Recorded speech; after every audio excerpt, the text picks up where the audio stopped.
Hey guys, Eric Sargent, General Manager at Ed Martin Toyota in Noblesville, Indiana, and today we're going to show off a beautiful stealth wrapped LC250. Let's get started.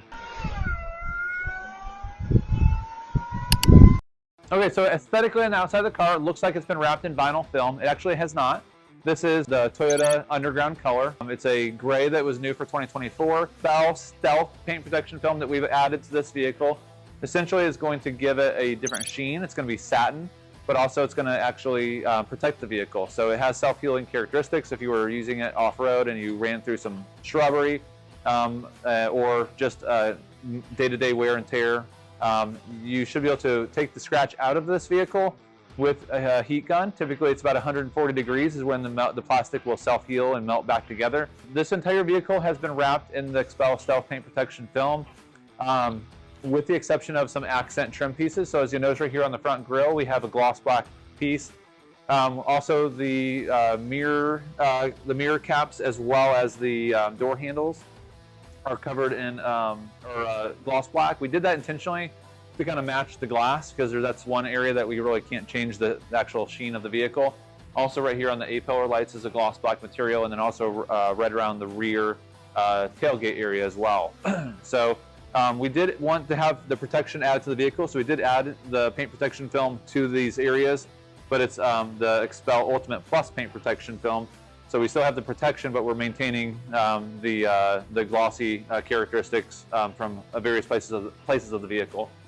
When we do paint protection film, it's not a matter of just having it done, it's making sure that it's done properly. So every trim piece has been removed from the vehicle.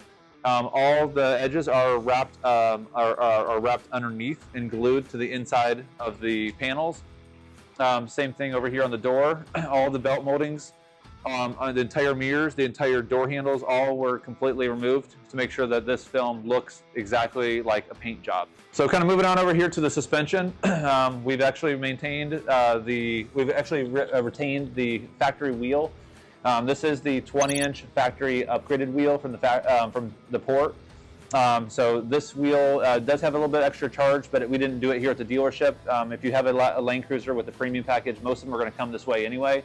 But one thing that's that we actually didn't do by design, but it turned out really nice, is that these premium wheels, the sheen of this actually matches the XPEL Stealth Paint Protection film. And the color is almost exactly perfect too with the Underground color with that wrap on it. So again, not by design, but it turned out really beautiful. Tires wise, it is technically a 35-inch classification tire. It's 34.8 inches total. This is probably the biggest tire size that you would want to do with this particular vehicle with this particular spacer lift. And we are using the Westcott Designs aluminum preload color spacer lift. It's a 2.5-inch suspension in the front, and it's a 0.5-inch lift in the rear. Retains the factory shocks and springs. All in all, this tire does have minimal rubbing on hard lock, but it's nothing that's hitting any kind of metal. It's just barely rubbing on some plastic, so it's almost not noticeable, but it is there slightly when you're really going for it. Every now and then you're going to notice that. This is going to be more of a mall crawler. This vehicle is, although it's capable of as an off-road vehicle, having the center and rear locker. But all in all, the owner of this vehicle really just wanted to have more of an aesthetic look to it, and I think that we delivered on that with the wrap, with the lift, and the 35-inch tires. So we decided to go ahead and retain the factory running board. This particular running board is the running board that comes on the Lane Cruiser trim level with the premium package. It is not a rock slider, something that could get damaged if you were, beating rocks on the underneath of this. However, it is a great sidestep. It looks good. It's functional. Has traction already from the factory on it, and it has a pre-wired courtesy light or puddle light right here. So if you decide to add additional rock lights with actual sliders, it's actually already pre-wired for it in terms of the switching components of it. So you just need to pull some more power and run those lights, but it's a lot easier than it would be if it was like a 200 series. So we decided to add a little bit of extra light on this vehicle. We went ahead and chose the Baja Squadron Sports. It's not their brightest model. They do make a Pro version that's the same physical size and a little bit brighter.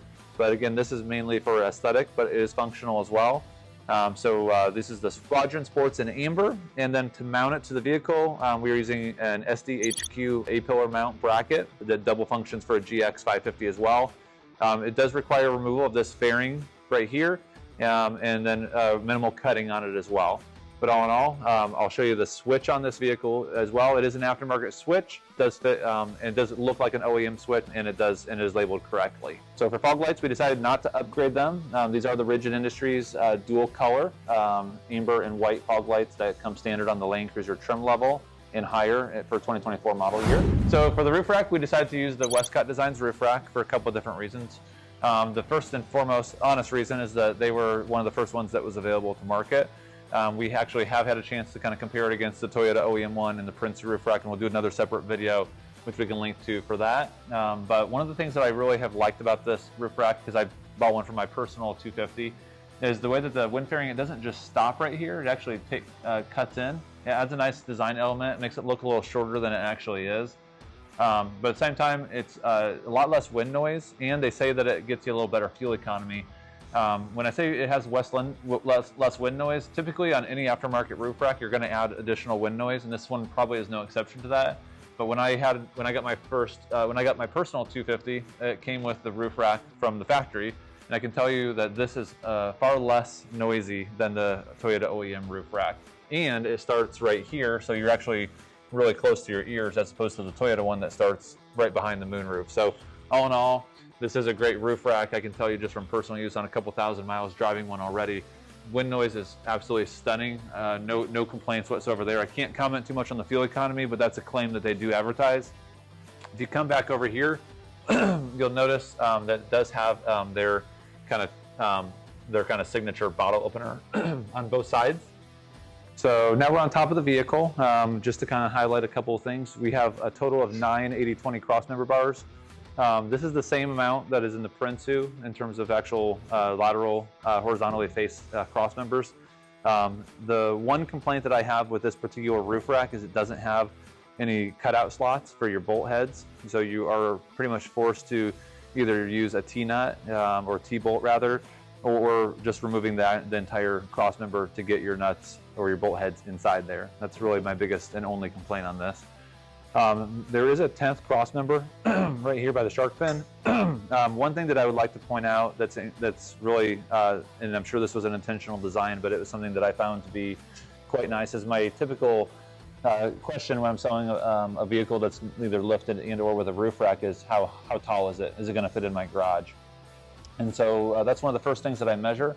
And when you're measuring a roof rack, the easiest way of measuring it is how much higher is it than the highest point on the vehicle? And obviously the highest point on the vehicle is always going to be the shark fin antenna. So on the 10th cross member right here for structural, which also is mounted vertically, which is actually really cool versus some of the other ones on the market where they're mounted just normal horizontal. So you do have 2 rails here for mounting your accessories, which is really kind of cool. As opposed to if it was mounted horizontally like these ones, then you would only have the one lateral channel here for mounting an additional accessory. So I actually like this function, but I don't think that's the reason why they did it. I think the reason why they did it is because when I went to measure how much taller the roof rack is versus the shark fin, is actually got my tool out to measure it, but unfortunately the tool is actually bigger than the gap. So I don't know if you can see it on the B-roll of this particular gap here, but it's basically about the width of a credit card. So it's almost, I would say maybe 1 or 2 millimeters thick. So this, and the reason that you're getting that additional thickness, and this is probably what Westcott Designs did when they engineered this, is that this rear cross member, the 10th one that's almost non-functional for cargo load, more so just for accessories, is it's mounted at an angle a little bit. And so that angle is actually perfectly level right here with the back of this fairing, and it's slightly at an angle. And if it didn't have that angle there, then it actually would, the shark fin would technically be a little bit taller. But because this right here sits up just a tiny bit higher than this cross member here, it gives it just enough of a slope to not touch the shark fin antenna. So very cool design, and maybe intentional or maybe coincidental, but I love having the additional use for additional accessories on this roof rack. And I like that it's so low profile, not only in the front with the wind fairing that cuts out, but also in the rear. So all in all, nice aluminum roof rack, low profile, low noise, and we'll go and move over to the ladder rack. Okay, and so our final modification on this 2024 LC250 is the Westcott aluminum ladder. This ladder comes pre-assembled, does require a little bit of installation, and we can show that here in just a second. But it does use the same 80/20 1x2 inch bars as the actual steps here, which is kind of cool because it's extremely strong, so it doesn't really matter how much you weigh, anyone could climb on this.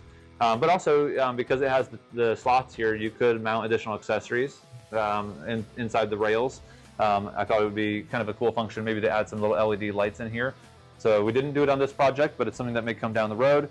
You get the bottle openers that Westcott's does on the roof racks, which is kind of cool. The only drawback to this particular ladder modification is that you are losing the functionality of popping your rear glass hatch.